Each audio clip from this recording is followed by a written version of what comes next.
ఎన్కట రాజులు చక్రవర్తులు యజ్ఞాలు హోమాలు చేస్తుంటే ఓ ఊరు నుంచి నెయ్యిని, ఇంకో ఊరు నుంచి గుర్రాలను, ఇంకో ఊరు నుంచి పాలను తెప్పిస్తుండే.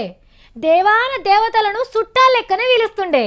వాళ్ళ దీవెనార్తలు అచ్చినోళ్ళ శనార్థులు తీసుకొని యజ్ఞ కార్యం ఒడగొట్టేటోళ్ళు అప్పట్లా. ఇప్పుడు గదే తీర్లా ఓ పెద్ద కార్యం చేయబోతున్నాడు ఓ సారు.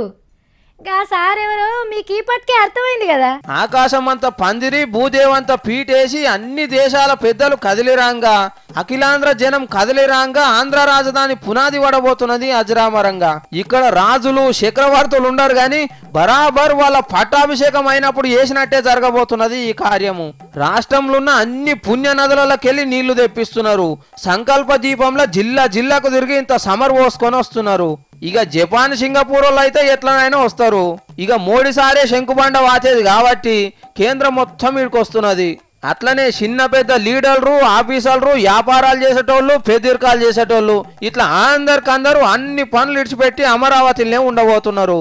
ఊరు వాడ పల్లెలన్నీ అమరావతి ఆటపాటలతోని అదిరిపోబోతున్నది 10 దినాల ముందే. దసరా పండుగ అన్న ముచ్చట మర్చి రాజధానికి రౌతు పెట్టే పండుగ చేసుకోబోతున్నది ఆంధ్రప్రదేశ్.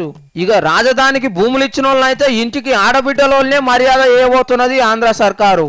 ప్రతి ఒక్క ఇంటికి ఇన్విటేషన్తో కూడా ఒక మన సాంప్రదాయాల ప్రకారం బట్టలు కూడా పంపించాలనుకుంటున్నాం. ఇక ఇంత పెద్ద కార్యము, ఇంతమంది పెద్ద మనుషులు వస్తున్నారు కాబట్టి దేశంలో ఉన్న విమానాలు, హెలికాప్టర్లు అన్ని చంద్రాల సారే బుక్ చేసుకున్నాడు.